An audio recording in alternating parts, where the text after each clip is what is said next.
تو جب وہ غصے میں آ گئے تو کہتے ہیں میں حیران ہو گیا کہ ان کو کس چیز کا غصہ رکھا ہے، تو وہ ٹھیک ہی بات رہا ہے۔ تو ان صحابی نے کیا کہا تھا، آپ کو یاد ہے کہ انہوں نے کہا کہ دیکھو وہ زمانہ ایسا تھا کہ جب ہم پہ قرآن کھل گیا تھا، میں آپ کو اس کا ایک پارٹ بتا رہی ہوں کہ جب ہمارے اوپر قرآن کھل گیا تھا، ہمیں اللہ سبحانہ تعالیٰ نے ہدایت دے دی تھی، تو ہمارے دل اس تکلیف میں ہوتے تھے جب ہم اپنے لو ونس کو دیکھتے تھے کہ وہ اللہ سبحانہ تعالیٰ کے پیغام کو نہیں لے رہے ہیں، وہ اللہ سبحانہ تعالیٰ کے پیغام کو نہیں مان رہے ہیں۔ اس میں ہماری اپنی اولادیں بھی تھی، اور جب وہ قرآن آیا تھا جو حق کو باطل میں فاصلہ کرنے والا تھا، تو باپ بیٹے سے جدا ہو گیا، بیٹا باپ سے جدا ہو گیا تھا۔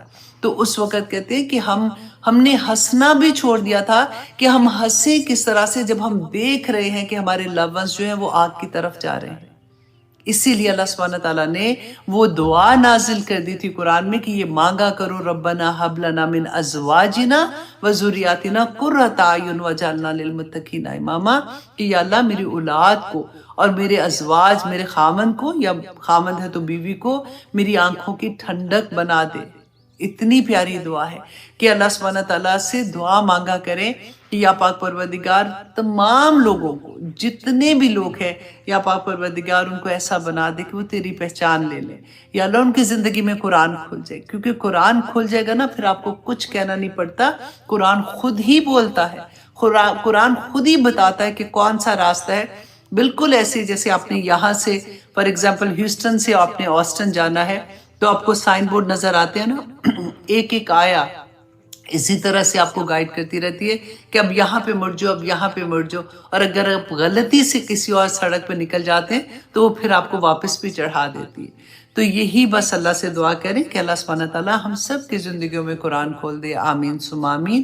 اور اب ہم آتے ہیں سورۃ التوبہ آیت نمبر 41۔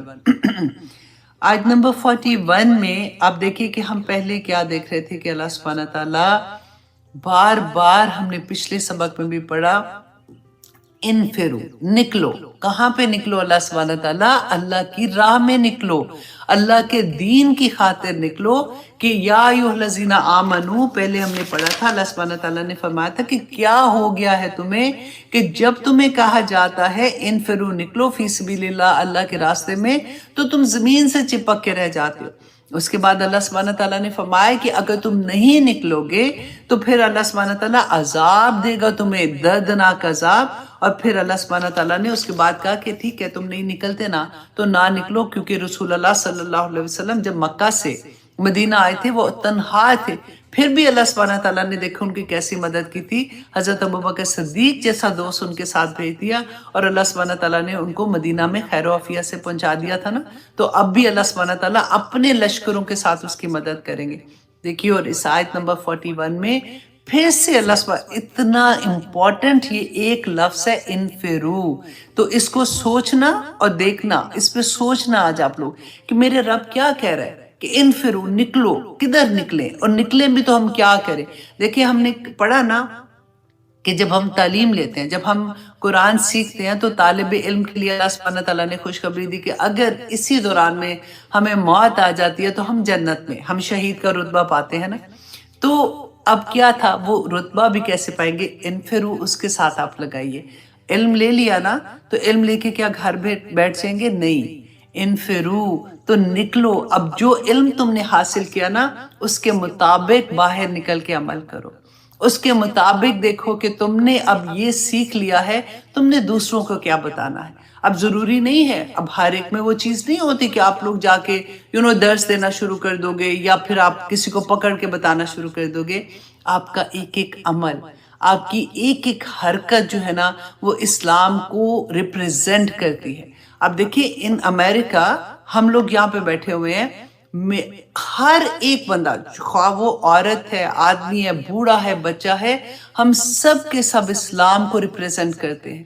ہم جب باہر نکلتے ہیں، ہماری بات چیت کرنا، ہمارے بزنس میں ڈیلنگ کرنا، ہماری کسی بھی لیول پہ جب جاب کرتے ہیں تو ہمارے اراؤنڈ جو لوگ ہوتے ہیں وہ غیر مسلم ہے نا، ہمارے باس ہیں وہاں پہ، سڑک پہ جاتے ہیں، شاپنگ کرنے کے لیے جاتے ہیں، ہم سب اسلام کو ریپریزنٹ کرتے ہیں۔ تو اگر آپ نے سیکھ لیا ہے تو نو انفروا فی سبیل اللہ، کہ اللہ کے راستے میں نکلو.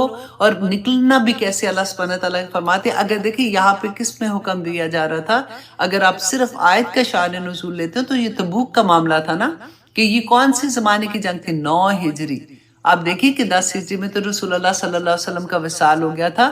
اس زمانے تک تو مسلمان پکے ہو گئے ہوئے تھے. اور پہلے کیا تھا کہ جو منافق تھے نا، اللہ سبحانہ تعالیٰ کی پہلی آیات آپ دیکھیں جو ہم پڑھتے آ رہے ہیں کہ ان کو بھی چھوڑ دو، ان پہ اپنا ٹائم ضائع نہ کرو، کیونکہ وقت اتنا قیمتی ہے. ایک مومن کا وقت جو ہے وہ کوئی فالتو وقت نہیں ہوتا، وہ اتنا قیمتی ہوتا ہے کہ اللہ سبحانہ تعالیٰ نے فرمایا تھا کہ ان کو بھی چھوڑ دو. اگر یہ منافقت کر رہے ہیں نا تو ان کے اوپر تم ٹائم ضائع نہ کرو، کیونکہ ابھی تمہارے پر بہت بڑا کام ہے. تم نے دین کی اشاعت کے لیے نکلنا ہے، تم نے اللہ کا پیغام صحابہ کے ساتھ نکل کے لوگوں تک پہنچانا ہے. تم اپنے کام میں اپنا دھیان پورا کرو، ان کو چھوڑ دو ابھی تھوڑی دیر. لیکن اب 9 ہجری میں اللہ سبحانہ تعالیٰ نے منافقت کے بارے میں ایک خبر دے دی کہ اب ان کے ساتھ تم کیا کرو گے. اور اب منافقی یہاں تک کہ اللہ سبحانہ تعالیٰ نے منافقین کے نام تک بتا دیے تھے رسول اللہ صلی اللہ علیہ وسلم کو. اور پھر وہ مسجد جو منافقین نے بنائی تھی اس کو بھی گرا دیا تھا. میں نے حنین کے واقعے میں آپ کو وہ بات بتا چکی ہوں. تو یہاں پہ اللہ سبحانہ تعالیٰ فرماتے انفرو، کہ دیکھو نکلو، خفیفم و ثقالا، کہ اگر تم ہلکے ہو یا بوجھل.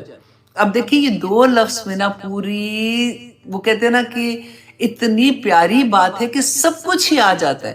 کہ اگر خوشی ہے تو آپ خوشی میں کیا ہوتا ہے، بندہ ہلکا ہوتا ہے نا. اگر آپ خوش ہو تو تب بھی نکلو.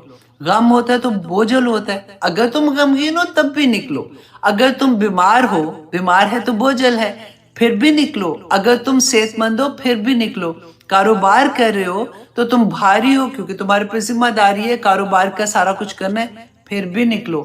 اگر گھر میں بیٹھے ہوئے ہو تمہارے پر کوئی ذمہ داری نہیں، ہلکے ہو تو تب بھی نکلو. ہر حال میں نکلو. اتنا بڑا حکم تھا. اور نکل کے کرنا کیا ہے، وَجَاهِدُوا بِأَمْوَالِكُمْ وَأَنفُسِكُمْ. اللہ اکبر، اتنا بڑا کام اللہ سبحانہ تعالیٰ نے کہہ دیا کہ نکلو جہاد کرو. کس سے جہاد کرو؟ اپنی جانوں کے ساتھ اور اپنے مال کے ساتھ. کیونکہ انسان کے لیے سب سے زیادہ جس سے وہ محبت کرتا ہے نا، سب سے زیادہ جو اس کے قریب چیز ہوتی ہے وہ اس کا مال اور اس کی اپنی جان ہوتی ہے نا. تو اللہ سبحانہ تعالیٰ نے فرمایا کہ اس کے ساتھ جہاد کرو فی سبیل اللہ، اللہ کی راہ میں. ذالکم خیر لکم، یہ تمہارے لیے بہتر ہے. ان کنتم تعلمون، اگر تم جانتے ہو. اور دیکھیں سورت عادیات میں اللہ سبحانہ تعالیٰ نے بڑی خوبصورت، کیونکہ ہم مال کی بات کریں نا، جان اور مال کی، اللہ سبحانہ تعالیٰ نے اس میں کیا فرمایا تھا، ان الانسان لربہ لکنود، کہ بے شک انسان جو ہے نا وہ بڑا ہی ناشکر ہے اپنے رب کا. ان الانسان لربہ لکنود وانہ علی ذلک لشہید، اور وہ اس میں گواہ بھی ہے. اس کو پتا ہے کہ اللہ نے بے شمار نعمتیں اس کو عطا کی ہیں، اس کے باوجود وہ اللہ کا ناشکرا ہو جاتا ہے. اور اللہ سبحانہ تعالیٰ فرماتے وَإِنَّهُ لِحُبِّ الْخَيْرِ لَشَدِيدٌ، کہ بے شک وہ محبت، جو مال کی محبت ہے نا، اسی نے تو سارا ستیہ ناش کیا ہوا ہے. اس کی محبت میں وہ اتنا شدید ہوتا ہے. تو اللہ سبحانہ تعالیٰ فرماتے ہیں افلا یعلم اذا بؤثر ما فی القبور، افلا یعلم، کیا وہ یہ نہیں جانتا، اذا بؤثر ما فی القبور، کہ جب اس کو قبروں سے باہر نکالا جائے گا. یہ میرے اور آپ کے لیے اللہ سبحانہ تعالیٰ بات کر رہے ہیں کہ انسان بھول گیا ہے کہ قبروں سے اس کو نکلنا بھی ہے. کیا زندگی میں جو کچھ کر کے گیا ہے اس کے بعد ختم معاملہ ہو جائے گا؟ ایسا تو نہیں ہے نا کہ اذا بؤثر ما فی القبور وحصل ما فی الصدور. اور جو کچھ اس کے دل میں منافقت تھی نا، کہ بہانے، کہ میں تو اس لیے ایسا نہیں کر سکی، میں تو اس لیے ایسا نہیں کر سکی، میں تو بیمار تھی، میں تو بڑی ہو گئی ہوں، میں تو چھوٹی تھی، ابھی بچے بڑے، ابھی بچے چھوٹے، یہ سارا کا سارا حصل ما فی الصدور، کہ جب اللہ سبحانہ تعالیٰ جو کچھ دلوں میں ہے نا سب کچھ باہر نکال لے گا. اور اللہ سبحانہ تعالیٰ فرماتے ہیں ان ربہم بہم یومئذ لخبیر، کہ لوگوں یاد رکھو کہ تمہارا رب خبیر ہے، وہ ہر چیز کو جاننے والا ہے، اس کا علم ہے، وہ جانتا ہے کہ تم کیا کر کے آئے ہو. اس دن وہ ہر ایک سے حساب لے لے گا. تو یہاں پہ اللہ سبحانہ تعالیٰ نے فرمایا کہ نکلو اللہ کی راہ میں، تمہیں کوئی بھی تم حالت میں ہو پھر بھی تم نکلو گے، کیونکہ خفیفاً بس ایک اعلیٰ کا لفظ آیا ہے کہ یہ بہتر ہے تمہارے لیے ان کنتم تعلمون، اگر تم جانتے ہو۔ یہاں پہ ہم بات کس چیز کی کر رہے ہیں؟ جہاد کی، کیونکہ اب یہاں پہ تھوڑا سا میں آپ کو یہ بھی بتا دوں، کیونکہ بدقسمتی سے ہم مسلمانوں کے دل میں جہاد لفظ سے جو ایک خوف آ گیا ہوا ہے نا، کہ ایک اس کو جیسے کہتے ہیں نا کہ ہمارے دلوں میں جو چیز بٹھا دی، جیسے جہاد کا نام آتا ہے تو ذہن میں کیا آتا ہے کہ وہ جو خود کش حملہ کرنے والے، اچھا پھر اس کے علاوہ آتا ہے کہ بہت ایکسٹریمسٹ ہوتے ہیں، اور پھر اس کے علاوہ ذہن میں ایک اور طالبان، تو اس طرح کی کوئی بھی چیز ہمارے ذہن میں آتی ہے نا تو جہاد کے ساتھ ریلیٹ ہو جاتا ہے۔ ہمیں اتنا کمزور کر دیا وہ چیز جو مسلمانوں کی شان تھی، وہ چیز جو مسلمان اللہ سبحانہ تعالیٰ نے ایمان کے درجوں پہ، جب آپ کہتے ہیں نماز روزہ حج زکوٰۃ و جہاد اس لیول پہ رکھا، اسی سے ہم لوگ گھبرا گئے۔ اور گھبرانے کی وجہ بھی کیا تھی کہ ہم دوسروں کی باتوں میں جب آ جاتے ہیں نا، وہ تو کہہ ہی رہے تھے کہ اسلام تلوار کے زور پہ آیا، بدقسمتی سے ہمارے لوگوں نے بھی کہنا شروع کر دیا کہ ہاں وہ تو ٹھیک ہی کہہ رہے تھے نا، کیونکہ ہم نے ہسٹری نہیں پڑھی ہے، کیونکہ ہم جانتے ہی نہیں ہیں کہ جہاد کیا تھا۔ اور یوں لگتا ہے کہ جیسے جب اسلام آیا تھا نا، رسول اللہ صلی اللہ علیہ وسلم پہ وحی آئی تھی، اس کے بعد سے جہاد سٹارٹ ہوا تھا، اس سے پہلے تو جہاد کا طرح کی کوئی چیز نہیں تھی، جنگیں شنگیں کوئی نہیں ہوتی تھی، کہ آیا پھر مسلمانوں نے جنگیں کی اور پھر اسلام جو ہے وہ پھیلنا شروع ہو گیا۔ اسی طرح کے ذہن میں آتا ہے نا کویسچن۔ اب دیکھیے کہ ہم تھوڑا سا جہاد کو اس لیے جاننا ضروری ہے کہ یہ ہمارا غرور ہے، ہم مسلمان ہیں، ہمیں پتہ ہونا چاہیے کہ جہاد جس پہ اللہ سبحانہ تعالیٰ نے اتنی خوشخبریاں دی ہیں تو وہ ہے کیا؟ کیوں ہم آج ڈر گئے اپنے جہاد کے نام سے؟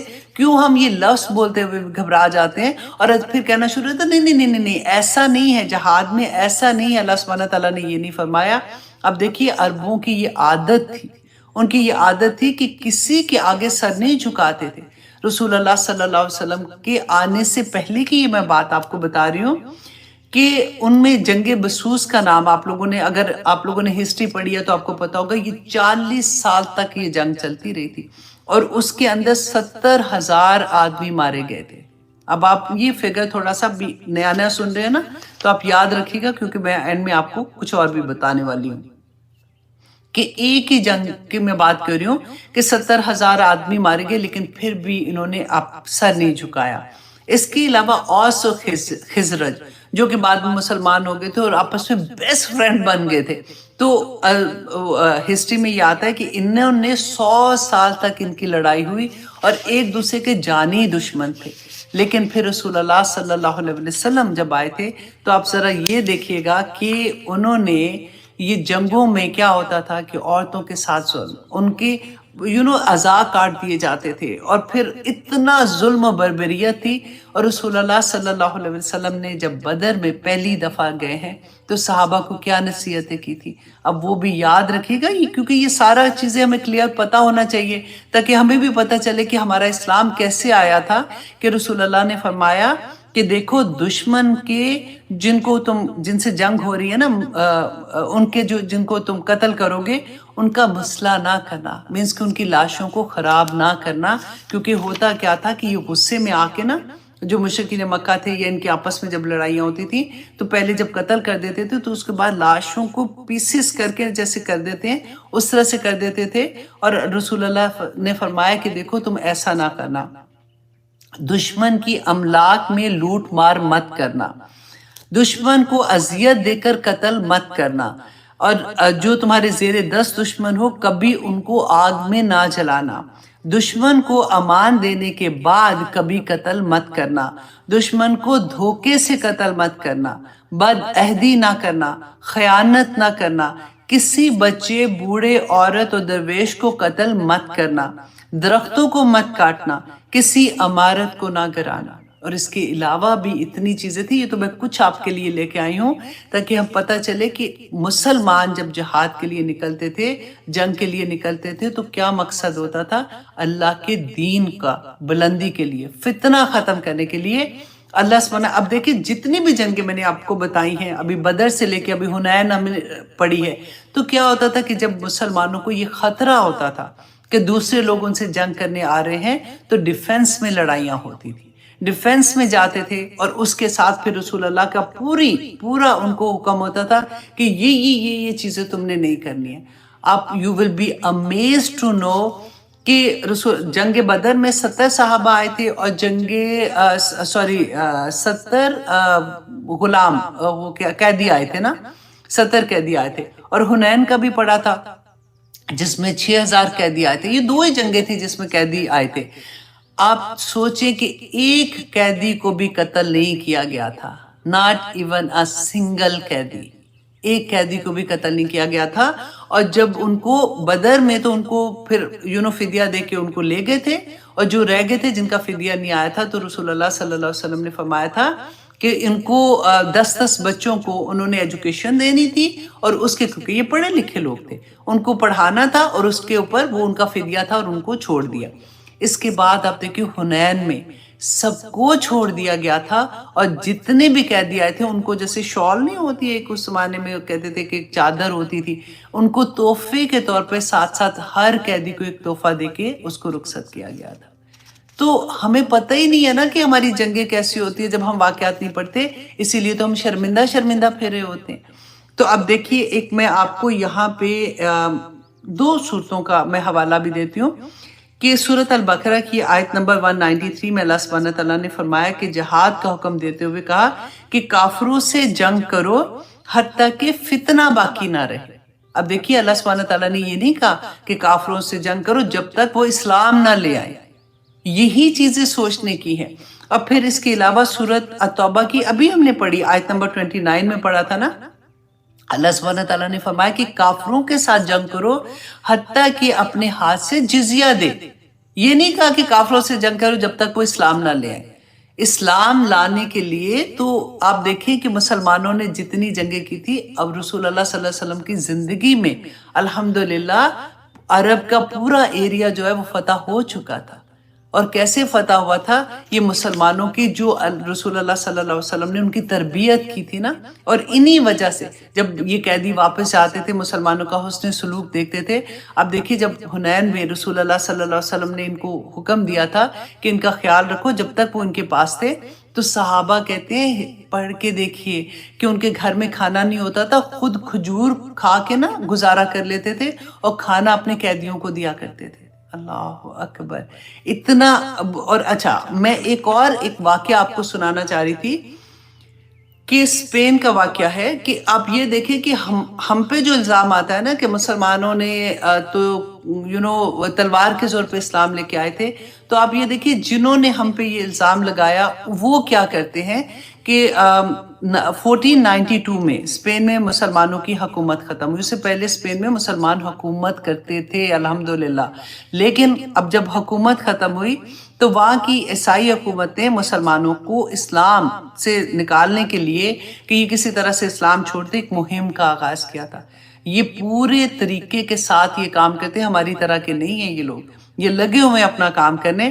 لیکن دیکھیے اسپین کے 350 لاکھ مسلمانوں کو ایک مذہبی عدالت کے سامنے پیش کیا گیا. یہ میں نے اس لیے لکھا تھا کہ آپ لوگ غور سے سن کے نا پھر آپ کو سمجھ آتی ہے جب آپ ہسٹری ساتھ لیتے ہیں. میں پھر سے دہرا دیتی ہوں کیونکہ بات کرتے ہیں تو وہ ذہن سے ادھر ادھر نہ بات ہو جائے کہ اسپین کے 3.5 لاکھ مسلمانوں کو ایک مذہبی عدالت کے سامنے پیش کیا گیا.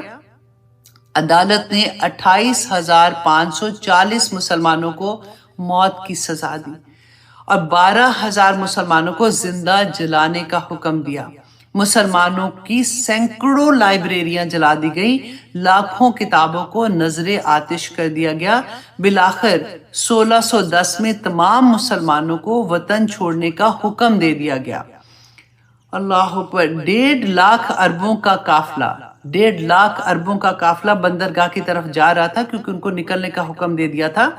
تو ان پر حملہ کر کے 1 لاکھ مسلمان کو قتل کر ڈالا اور اس کے بعد مسلمانوں کے گھر، گلیوں اور بازاروں میں قاتلانہ حملے شروع ہو گئے، حتیٰ کہ 1630 میں ایک بھی مسلمان اسپین میں نہیں بچا تھا.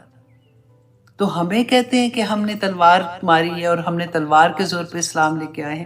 اب دیکھیے 1992 میں ابھی جو ابھی ہوا تھا بوسنا پہ ہوا تھا نا، اللہ اکبر. ہاں میں ابھی لکھتے لکھتے میں نے اتنی چیزیں آنیسٹلی لگ رہا تھا کہ صفحے کے صفحے بھر جائیں گے کہ کیا کس طرح کے ظلم و بربریت ہے.